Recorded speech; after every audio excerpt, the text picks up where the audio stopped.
Are vent-free heaters bad news? Today I'm going to share with you my experience with a vent-free heater.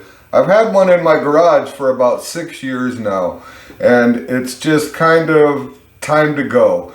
There's a lot of problems with it that I've experienced that you may not have, but I have, and I'm going to explain them to you right now. Hi everybody, I'm Jim Dierdorf, and this is Detroit DIY. Let's get started. Unvented or vent-free heaters have become popular because they're inexpensive and they're fairly inexpensive to install. Installed indoors, vent-free heaters, whether they're gas, kerosene, or propane, release combustion products into the living space. When a hydrocarbon fuel is burnt, such as propane, natural gas, kerosene, the fuel reacts with oxygen and creates heat and two other byproducts. Those two combustion byproducts are water vapor and carbon dioxide. I've had big problems with moisture in my garage. It's rusted some of my tools.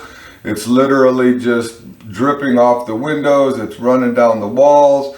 After doing more research, I discovered that the water vapor that can be created from the combustion of propane or natural gas in a vent-free heater is an immense amount. If it was to run continuously for 24 hours, it could produce up to 7 gallons of moisture. Obviously, it doesn't run that much. I have a dehumidifier in here trying to control it, and I cannot keep the container empty to keep it running. So when I'm at work for 8 hours and I come home, that container is full. Not only is the container full, but there's just still an immense amount of moisture in this space. The next problem I have is the carbon dioxide.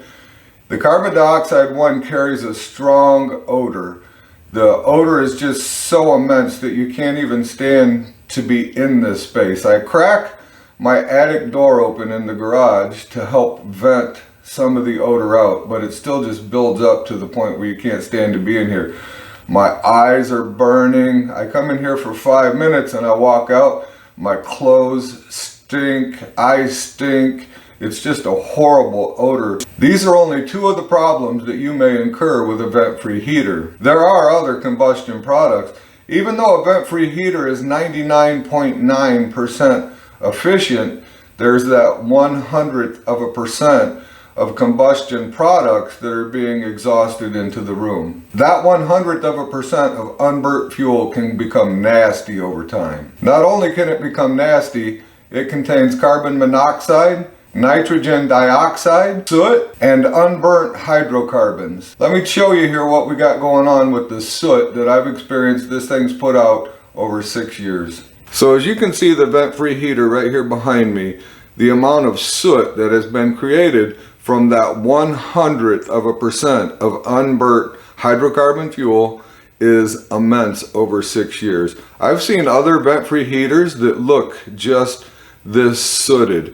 The other problem with this soot is the moisture. Once the moisture builds on the soot, just kind of runs down the walls, and it looks like a rainstorm has occurred in here and it all got splashed down the walls. So you can see it's from the soot alone. I'm very dissatisfied with this vent-free heater. The odor, it's just, to me, bad news. If there is this much soot, the levels of carbon monoxide and unburnt hydrocarbons and nitrogen dioxide had to be higher than what anyone would want to be breathing. In all fairness, the instructions in the vent-free heater say to open a window. That's why I cracked the attic door open about 1.5 inches. It's pretty hard to heat a room when you have a window open. So a lot of people aren't going to do it. And for those of you that aren't, this is what you might wind up with right here. And what's even worse is carbon monoxide is toxic. At high levels, it can be deadly. Would the levels ever get that high in this heater? I'm not sure. There is a sensor in this heater that will turn it off if oxygen goes below 18%. But there are no sensors in this heater to turn it off if carbon monoxide, carbon dioxide, or any other combustion products become so high in the room that they are unhealthy or going to cause you an issue. So in a sense, safety factors have been implemented into this vent-free heater, but not everything that you need. I wish I would have done more research, before buying and installing this vent-free heater. That's the whole purpose of this video, is a little bit of research for you. It's not too hard to dig into.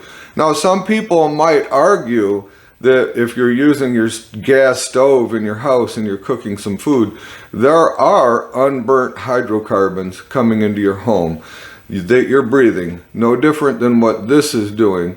However, this is doing it at an extremely higher rate. Whether this unvented heater has some type of an internal issue from day one, because as soon as I put this thing in here, the very first winter I fired it up, that odor was here.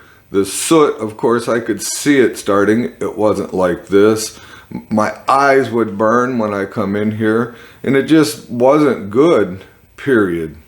It's my hopes that this video will help you make your decision on a vent-free heater.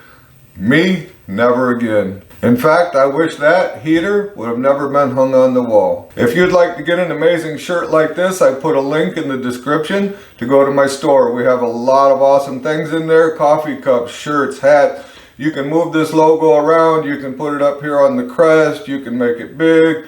You can put it on the sleeve. There's a lot of cool things you can do. Check it out. That's all we got for this time. If you enjoyed yourself, click on one of those two videos. It's going to pop up right there. And guys, remember to always respect the power of your power tools. We'll see you soon.